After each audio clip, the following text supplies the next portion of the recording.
ആകാശവാണി. നമസ്കാരം.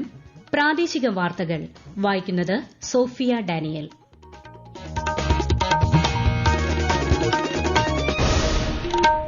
പ്രധാന വാർത്തകൾ. ജനപ്രിയ പ്രഖ്യാപനങ്ങളും കർഷകർക്കും യുവജനങ്ങൾക്കും നിരവധി ആനുകൂല്യങ്ങളുമായി കേന്ദ്ര ബജറ്റ് ധനമന്ത്രി നിർമ്മല സീതാരാമൻ പാർലമെന്റിൽ അവതരിപ്പിച്ചു. ഇന്ത്യൻ സമ്പദ്വ്യവസ്ഥ തിളക്കമാർന്ന പ്രകടനത്തോടെ വളർച്ച തുടരുമെന്ന് ധനമന്ത്രി. കാർഷിക മേഖലയ്ക്കായി 1.52 ലക്ഷം കോടി രൂപ വകയിരുത്തി. തൊഴിലും നൈപുണ്യ വികസനവും ഉറപ്പുവരുത്താൻ 2 ലക്ഷം കോടി രൂപയുടെ 5 പദ്ധതികൾ. അടിസ്ഥാന സൌകര്യ വികസനത്തിനായി 11 ലക്ഷം കോടി രൂപയുടെ മൂലധന നിക്ഷേപം.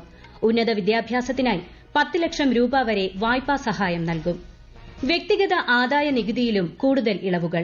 പുതിയ സമ്പ്രദായത്തിലെ ആദായ നികുതി സ്ലാബുകൾ പരിഷ്കരിച്ചു.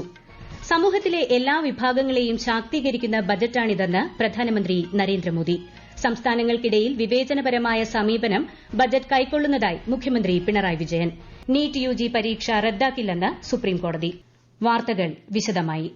ജനപ്രിയ പ്രഖ്യാപനങ്ങളും കർഷകർക്കും യുവജനങ്ങൾക്കും നിരവധി ആനുകൂല്യങ്ങളുമായി 2024-25 കേന്ദ്ര ബജറ്റ് ധനമന്ത്രി നിർമ്മല സീതാരാമൻ പാർലമെന്റിൽ അവതരിപ്പിച്ചു. ആഗോള സമ്പദ് മേഖലയിലെ അനിശ്ചിതാവസ്ഥകൾക്കിടയിലും ഇന്ത്യൻ സമ്പദ്വ്യവസ്ഥ തിളക്കമാർന്ന പ്രകടനത്തോടെ വളർച്ച തുടരുമെന്ന് ധനമന്ത്രി പ്രത്യാശ പങ്കുവച്ചു. കർഷകർ, പാവപ്പെട്ടവർ, വനിതകൾ, യുവജനങ്ങൾ എന്നീ 4 വിഭാഗങ്ങൾക്ക് പ്രാധാന്യം നൽകുന്നതാണ് കേന്ദ്ര budget. As mentioned in the interim budget, we need to focus on 4 major castes, namely poor, women, youth and the farmer. In this budget, we particularly focus on employment, skilling, MSMEs and the middle class. തൊഴിൽ, നൈപുണ്യ വികസനം, MSME, മധ്യവർഗക്ഷേമം എന്നിവയ്ക്കും ബജറ്റിൽ ഊന്നൽ നൽകുന്നു.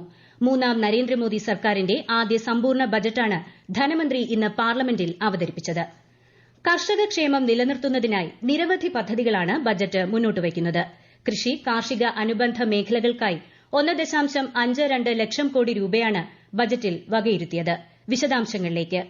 പ്രധാൻമന്ത്രി ഗരീബ് കല്യാൺ യോജന 5 വർഷത്തേക്ക് കൂടി നീട്ടിയതിന്റെ പ്രയോജനം 80 കോടി ജനങ്ങൾക്ക് ലഭിച്ചതായി ധനമന്ത്രി നിർമ്മല സീതാരാമൻ ബജറ്റ് പ്രസംഗത്തിൽ പറഞ്ഞു. കാലാവസ്ഥാ വെല്ലുവിളികളെ അതിജീവിക്കുന്ന 109 ഇനം കാർഷിക വിളകൾ പുറത്തിറക്കുമെന്നും ജൈവ കൃഷി പ്രോത്സാഹിപ്പിക്കുമെന്നും ധനമന്ത്രി അറിയിച്ചു. അടുത്ത 2 വർഷത്തിൽ 1 കോടി കർഷകരെ ജൈവ കൃഷിയിലേക്ക് എത്തിക്കും. പയർവർഗ്ഗങ്ങൾ, എണ്ണക്കുരുക്കൾ എന്നിവയുടെ വികസനത്തിന് പ്രത്യേക പ്രാധാന്യം നൽകും. കർഷക സംഘങ്ങൾ, സഹകരണ സംഘങ്ങൾ എന്നിവയുടെ പിന്തുണയോടെ വിതരണ ശൃംഖല മെച്ചപ്പെടുത്തും. 5 സംസ്ഥാനങ്ങളിൽ കൂടി കിസാൻ ക്രെഡിറ്റ് കാർഡ് വ്യാപിപ്പിക്കും. കാർഷിക മേഖലയിൽ ഡിജിറ്റൽ അടിസ്ഥാന സൌകര്യങ്ങൾ വികസിപ്പിക്കുകയും ഡിജിറ്റൽ കാർഷിക സർവേ 400 ജില്ലകളിൽ നടപ്പാക്കുകയും ചെയ്യും. ചെമ്മീൻ കൃഷിക്കായി നബാർഡ് വഴി ധനസഹായം അനുവദിക്കുമെന്നും ധനമന്ത്രി അറിയിച്ചു. News desk, Akashvani. അടിസ്ഥാന സൌകര്യ വികസനത്തിന് 11,11,111 കോടി രൂപയുടെ മൂലധന നിക്ഷേപം ബജറ്റിൽ വകയിരുത്തി. ഇത് മൊത്തം ആഭ്യന്തര ഉൽപാദനത്തിന്റെ 3.4%.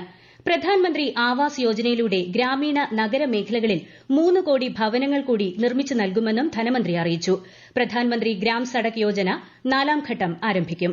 25,000 ഗ്രാമീണ റോഡുകൾ ഇതിലൂടെ നവീകരിക്കും. മുദ്രാ ലോൺ പരിധി 20 ലക്ഷമാക്കി ഉയർത്തുമെന്നും ധനമന്ത്രി അറിയിച്ചു. MSMEകൾക്ക് ഉപകരണങ്ങൾ വാങ്ങുന്നതിനായി ഈട് രഹിത വായ്പാ പദ്ധതി നടപ്പാക്കും. സംസ്ഥാനങ്ങൾക്ക് അടിസ്ഥാന സൌകര്യ വികസനത്തിന് നൽകുന്ന ദീർഘകാല പലിശ രഹിത വായ്പ തുടരുമെന്നും ധനമന്ത്രി അറിയിച്ചു.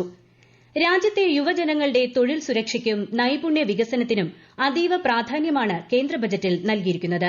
4.1 കോടി യുവജനങ്ങൾക്ക് തൊഴിലും നൈപുണ്യ വികസനവും ഉറപ്പുവരുത്താൻ 2 ലക്ഷം കോടി രൂപയുടെ 5 പദ്ധതികൾ ബജറ്റിൽ പ്രഖ്യാപിച്ചു. വിശദാംശങ്ങളിലേക്ക്. പുതുതായി തൊഴിൽ സേനയുടെ ഭാഗമാകുന്നവർക്കായി പ്രത്യേക ആനുകൂല്യങ്ങളാണ് ബജറ്റിൽ പ്രഖ്യാപിച്ചിരിക്കുന്നത്. ആദ്യമായി ജോലിയിൽ പ്രവേശിക്കുന്നവർ EPFOയിൽ രജിസ്റ്റർ ചെയ്യുമ്പോൾ 15,000 രൂപ വരെ 3 ഗഡുക്കളായി പാരിതോഷികം നൽകും. തൊഴിലുടമ നൽകുന്ന EPF വിഹിതത്തിൽ 3,000 രൂപ വരെ ആദ്യ 2 വർഷം പ്രതിമാസം മടക്കി നൽകുമെന്നും ധനമന്ത്രി അറിയിച്ചു. തൊഴിൽ സേനയിൽ സ്ത്രീകളുടെ പങ്കാളിത്തം വർദ്ധിപ്പിക്കാൻ വർക്കിംഗ് വിമൻസ് ഹോസ്റ്റലുകൾ സ്ഥാപിക്കും. വ്യാവസായിക രംഗത്തെ തൊഴിലാളികൾക്കായി വാടക വീടിനും ഡോർമെട്രിക്കും സൌകര്യമൊരുക്കും. നൈപുണ്യ വികസനത്തിനായി 1000 ITIകൾ നവീകരിക്കും. രാജ്യത്തെ 1 കോടി യുവജനങ്ങൾക്ക് ഇന്റേൺഷിപ്പിന് 500 മുൻനിര കമ്പനികളിൽ അവസരമൊരുക്കും. വിദ്യാഭ്യാസത്തിനും തൊഴിലിനും നൈപുണ്യ വികസനത്തിനുമായി 1.48 ലക്ഷം കോടി രൂപയാണ് ബജറ്റിൽ വകയിരുത്തിയത്. News desk, Akashvani. രാജ്യത്ത് ഉന്നത വിദ്യാഭ്യാസം നടത്തുന്ന വിദ്യാർത്ഥികൾക്ക് 10 ലക്ഷം രൂപ വരെ വിദ്യാഭ്യാസ വായ്പ അനുവദിക്കുമെന്നും ധനമന്ത്രി അറിയിച്ചു. 1 ലക്ഷം വിദ്യാർത്ഥികൾക്ക് ഇത് പ്രയോജനകരമാവും. 3% പലിശ ഇളവിലാണ് വായ്പ ലഭ്യമാക്കുക. 2024-25 സാമ്പത്തിക വർഷത്തെ കേന്ദ്ര ബജറ്റിലൂടെ 32.07 ലക്ഷം കോടിയുടെ വായ്പേതര വരുമാനമാണ് പ്രതീക്ഷിക്കുന്നതെന്ന് ധനമന്ത്രി നിർമ്മല സീതാരാമൻ. 48.21 ലക്ഷം കോടി രൂപയാണ് ബജറ്റിലെ മൊത്തം ചെലവ്. നികുതി വരുമാനം 25.83 ലക്ഷം കോടി രൂപ പ്രതീക്ഷിക്കുന്നു. ധനക്കമ്മി ജിഡിപിയുടെ 4.9% കണക്കാക്കുന്നത്. അടുത്ത വർഷം ധനക്കമ്മി 4.5% കുറയ്ക്കുകയാണ് സർക്കാരിന്റെ ലക്ഷ്യമെന്നും ധനമന്ത്രി പറഞ്ഞു. ആദായ നികുതി ചട്ടത്തിൽ സമഗ്ര പരിഷ്കരണം വരുത്തുമെന്ന് ധനമന്ത്രി അറിയിച്ചു. പുതിയ രീതിയിലുള്ള ആദായ നികുതി നിർണ്ണയ സമ്പ്രദായത്തിനു കീഴിൽ കൂടുതൽ ഇളവുകളും ബജറ്റിൽ പ്രഖ്യാപിച്ചു. പുതിയ സംവിധാനത്തിനു കീഴിലെ സ്റ്റാൻഡേർഡ് ഡിഡക്ഷൻ 50,000-ൽ നിന്ന് 75,000 വർദ്ധിപ്പിച്ചു. പുതിയ സമ്പ്രദായത്തിലെ ആദായ നികുതി സ്ലാബുകളും പരിഷ്കരിച്ചു. 3 ലക്ഷം വരെ വാർഷിക വരുമാനമുള്ളവർക്ക് നികുതിയില്ല. കുടുംബ പെൻഷന്റെ നികുതി ഇളവ് 15,000 രൂപയിൽ നിന്ന് 25,000 രൂപയായി ഉയർത്തി. വിദേശ സ്ഥാപനങ്ങൾക്കുള്ള കോർപ്പറേറ്റ് നികുതിയും 40-ൽ നിന്ന് 35% കുറച്ചിട്ടുണ്ട്. ക്യാൻസർ ചികിത്സയ്ക്കുള്ള 3 മരുന്നുകളുടെ കസ്റ്റംസ് തീരുവ കേന്ദ്ര ബജറ്റ് ഒഴിവാക്കി. മൊബൈൽ ഫോൺ, ചാർജറുകൾ തുടങ്ങിയവയുടെ തീരുവ 15% കുറച്ചിട്ടുണ്ട്. സ്വർണം, വെള്ളി തുടങ്ങിയവയുടെ കസ്റ്റംസ് തീരുവ 6% കുറച്ചു. പ്ലാറ്റിനത്തിന്റെ തീരുവ 6.4% തുണി, തുകൽ ഉൽപ്പന്നങ്ങൾ തുടങ്ങിയവയുടെ കസ്റ്റംസ് തീരുവയും കുറച്ചു. അതേസമയം പ്ലാസ്റ്റിക്, ഫ്ലെക്സ്, PVC തുടങ്ങിയവയുടെ തീരുവ 10%-ൽ നിന്ന് 25% ഉയർത്തി. കുട്ടികൾക്കായി NPS വാത്സല്യ പദ്ധതിയും ബജറ്റിൽ പ്രഖ്യാപിച്ചു. പ്രായപൂർത്തിയായ ശേഷം തുക NPS പെൻഷൻ പദ്ധതിയിലേക്ക് മാറ്റാവുന്ന വിധത്തിലാണ് പദ്ധതി തയ്യാറാക്കിയിരിക്കുന്നത്. NPS പെൻഷൻ പദ്ധതി പുനരവലോകനം ചെയ്യുന്ന സമിതി നടപടികൾ തുടർന്നു വരികയാണെന്നും സാമ്പത്തിക അച്ചടക്കം പാലിച്ച് ഇക്കാര്യത്തിൽ തീരുമാനമെടുക്കുമെന്നും ശ്രീമതി സീതാരാമൻ പറഞ്ഞു. സഹകരണ മേഖലയുടെ വികസനത്തിനായി ദേശീയ സഹകരണ നയം കൊണ്ടുവരുമെന്ന് ധനമന്ത്രി നിർമ്മല സീതാരാമൻ വ്യക്തമാക്കി. ഗ്രാമീണ സമ്പദ് വ്യവസ്ഥയുടെ അതിവേഗ വളർച്ചയും തൊഴിലവസരങ്ങൾ സൃഷ്ടിക്കലുമാണ് ഇതിലൂടെ ലക്ഷ്യമിടുന്നതെന്നും ബജറ്റ് പ്രസംഗത്തിൽ പറയുന്നു. ബീഹാറിനും ആന്ധ്രാപ്രദേശിനുമായി പ്രത്യേക വികസന പദ്ധതികളും ബജറ്റിൽ പ്രഖ്യാപിച്ചു. ആന്ധ്രാപ്രദേശിൽ പുതിയ വിമാനത്താവളങ്ങളും മെഡിക്കൽ കോളേജുകളും വികസിപ്പിക്കുമെന്ന് ധനമന്ത്രി അറിയിച്ചു. പ്രളയ സാഹചര്യം നേരിടുന്നതിന് ബീഹാറിന് 11,500 കോടി രൂപയും അനുവദിച്ചു. ആന്ധ്രാപ്രദേശിന് പുതിയ തലസ്ഥാനം രൂപീകരിക്കുന്നതിനായി പ്രത്യേക ധനസഹായവും ധനമന്ത്രി പ്രഖ്യാപിച്ചു. 15,000 കോടി രൂപ ഇതിനായി ഈ സാമ്പത്തിക വർഷം ലഭ്യമാക്കും. റായൽസീമ, പ്രകാശം, ആന്ധ്രയുടെ വടക്കൻ തീരമേഖല എന്നീ പിന്നാക്ക മേഖലകൾക്ക് പ്രത്യേക ഗ്രാന്റും അനുവദിക്കും. അസം, ഹിമാചൽ പ്രദേശ്, സിക്കിം, ഉത്തരാഖണ്ഡ് എന്നീ സംസ്ഥാനങ്ങൾക്കും പ്രകൃതി ദുരന്തങ്ങൾ നേരിടാൻ പ്രത്യേക സഹായം ബജറ്റിൽ അനുവദിച്ചു. വനിതകൾക്കും പെൺകുട്ടികൾക്കുമുള്ള പദ്ധതികൾക്കായി 3 ലക്ഷം കോടി രൂപയും ബജറ്റിൽ അനുവദിച്ചു. ഗോത്രവിഭാഗങ്ങളുടെ വികസനത്തിനായി പ്രധാൻമന്ത്രി ജൻജാതീയ ഉന്നത് ഗ്രാം അഭിയാൻ 63,000 ഗ്രാമങ്ങളിൽ നടപ്പാക്കുമെന്നും ധനമന്ത്രി വ്യക്തമാക്കി. ആണവോർജ്ജ രംഗത്ത് സ്വകാര്യ മേഖലയുമായി ചേർന്ന് ഭാരത് സ്മോൾ റിയാക്ടറുകളും ഭാരത് സ്മോൾ മോഡുലാർ റിയാക്ടറും സജ്ജീകരിക്കും. ബഹിരാകാശ സമ്പദ് വ്യവസ്ഥ അടുത്ത 10 വർഷത്തിനിടെ 5 ഇരട്ടിയായി വർദ്ധിപ്പിക്കുന്നതിന് 1,000 കോടി രൂപയുടെ മൂലധന ഫണ്ട് സജ്ജീകരിക്കുമെന്നും ധനമന്ത്രി പറഞ്ഞു. ഈ വാർത്തകൾ ആകാശവാണിയിൽ നിന്ന്. കേന്ദ്ര ബജറ്റുമായി ബന്ധപ്പെട്ട് ആകാശവാണി തിരുവനന്തപുരം വാർത്താവിഭാഗം തയ്യാറാക്കിയ പ്രത്യേക പരിപാടി ഇന്ന് രാത്രി 8 മണിക്ക് കേൾക്കാം. സമൂഹത്തിലെ എല്ലാ വിഭാഗങ്ങളെയും സഹായിക്കുകയും ശാക്തീകരിക്കുകയും ചെയ്യുന്ന ബജറ്റാണിതെന്ന് പ്രധാനമന്ത്രി നരേന്ദ്രമോദി. ഗ്രാമീണരുടെയും കർഷകരുടെയും ദുർബല വിഭാഗങ്ങളുടെയും അഭിവൃദ്ധിയാണ് ബജറ്റ് പിന്തുണയ്ക്കുന്നതെന്നും അദ്ദേഹം വ്യക്തമാക്കി. इस बजट से शिक्षा और स्किल को नई स्केल मिलेगी. ये मिडिल क्लास को नई ताकत देने वाला बजट है. ये जनजातीय समाज, दलित, पिछड़ों को सशक्त करने की मजबूत योजनाओं के साथ आया है. इस बजट से महिलाओं की आर्थिक भागीदारी सुनिश्चित करने में मदद मिलेगी.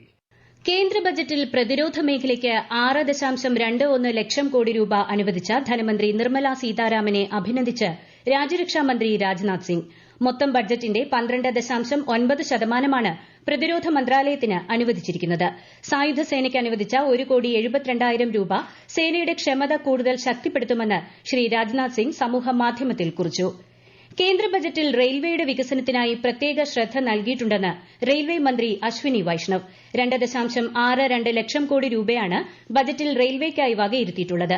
ഇത് റെയിൽവേ സേവനങ്ങൾ സുഗമമാക്കാൻ സഹായിക്കുമെന്നും മന്ത്രി പറഞ്ഞു. ബജറ്റ് നിരാശപ്പെടുത്തുന്നതെന്നും വരുമാന അസമത്വം വരുത്തുമെന്നും പ്രതിപക്ഷം. പൊതുസമൂഹത്തെ അവഗണിക്കുന്ന ബജറ്റാണിതെന്ന് കോൺഗ്രസ് ദേശീയ അധ്യക്ഷൻ മല്ലികാർജ്ജുൻ ഖർഗെ പറഞ്ഞു. സംസ്ഥാനങ്ങൾക്കിടയിൽ വിവേചനപരമായ സമീപനം കൈക്കൊള്ളുന്ന ബജറ്റാണിതെന്ന് മുഖ്യമന്ത്രി പിണറായി വിജയൻ. കേരളം ഉൾപ്പെടെയുള്ള ബഹുഭൂരിപക്ഷം സംസ്ഥാനങ്ങളെയും ബജറ്റ് അവഗണിക്കുകയാണെന്നും മുഖ്യമന്ത്രി പ്രതികരിച്ചു. കേന്ദ്ര ബജറ്റ് നിരാശാജനകവും ജനവിരുദ്ധവുമെന്ന് ധനമന്ത്രി കെ.എൻ. ബാലഗോപാൽ. കേന്ദ്രത്തിലെ ഭരണമുന്നണിയുടെ താൽപര്യം സംരക്ഷിക്കാൻ വേണ്ടി മാത്രമുള്ള ബജറ്റാണിതെന്നും അദ്ദേഹം തിരുവനന്തപുരത്ത് വിമർശനമുന്നയിച്ചു. വിഴിഞ്ഞം പദ്ധതിക്കായി തുക അനുവദിച്ചില്ലെന്നും എയിംസിന്റെ കാര്യം പരാമർശിച്ചുപോലുമില്ലെന്നും ശ്രീ കെ.എൻ. ബാലഗോപാൽ കുറ്റപ്പെടുത്തി. കേരളത്തിന്റെ ഏറ്റവും ന്യായമായ ഒരു കാര്യങ്ങളും സംരക്ഷിക്കാൻ തയ്യാറാവാത്ത ഒരു ബഡ്ജറ്റ് ആയിപ്പോയി ഇത് എന്ന് അങ്ങേറ്റം പ്രതിഷേധത്തോടെയും വിഷമത്തോടു കൂടിയാണ് പറയുന്നത്. ഇന്ത്യയിലെ സംസ്ഥാനങ്ങളെ ഒന്നും കരുതിയിട്ടില്ല എന്ന് മാത്രമല്ല, ഏറ്റവും ന്യായമായി ചെയ്യേണ്ട കാര്യങ്ങൾ പോലും കരുതിയിട്ടില്ല. അതുകൊണ്ട് ഇതൊരു പൊളിറ്റിക്കൽ എക്സസൈസ് ആണ്. മുന്നണിയുടെ താൽപര്യം സംരക്ഷിക്കാൻ വേണ്ടി ചില പ്രദേശത്തിന് മാത്രം പ്രാധാന്യം കൊടുക്കുന്ന പദ്ധതികൾ നടപ്പിലാക്കാൻ തയ്യാറാവുക എന്ന് പറഞ്ഞാൽ ഇന്ത്യ ചരിത്രത്തിൽ ഇന്നുവരെ ഉണ്ടാവാത്തതാണ്. സമൂഹത്തിലെ ഇടത്തരക്കാരെ ലക്ഷ്യമിട്ടുള്ളതും പ്രത്യാശ നൽകുന്നതുമാണ് ധനമന്ത്രി നിർമ്മലാ സീതാരാമൻ അവതരിപ്പിച്ച ബജറ്റെന്ന് കേന്ദ്ര സഹമന്ത്രി സുരേഷ് ഗോപി. കേന്ദ്ര ബജറ്റ് രാജ്യത്തിന്റെ വികസന കുതിപ്പിന് സഹായകരമാകുമെന്ന് ബിജെപി സംസ്ഥാന അധ്യക്ഷൻ കെ സുരേന്ദ്രൻ പ്രതികരിച്ചു. ബജറ്റിൽ ദേശീയ കാഴ്ചപ്പാടല്ല, സങ്കുചിത രാഷ്ട്രീയ താൽപര്യം മാത്രമാണുള്ളതെന്ന് പ്രതിപക്ഷ നേതാവ് വി ഡി സതീശൻ പ്രതികരിച്ചു. കേന്ദ്ര ബജറ്റിനെ സ്വാഗതം ചെയ്ത് ഫിക്കി. വികസന കേന്ദ്രീകൃതവും യുവാക്കൾ, സ്ത്രീകൾ, കർഷകർ എന്നിവരെ കൂടി ലക്ഷ്യം വെച്ചുള്ളതുമാണ് ധനമന്ത്രി നിർമ്മലാ സീതാരാമൻ അവതരിപ്പിച്ച ബജറ്റെന്നും ചേംബർ ഓഫ് കൊമേഴ്സ് കൂട്ടായ്മയായ ഫിക്കി പ്രതികരിച്ചു.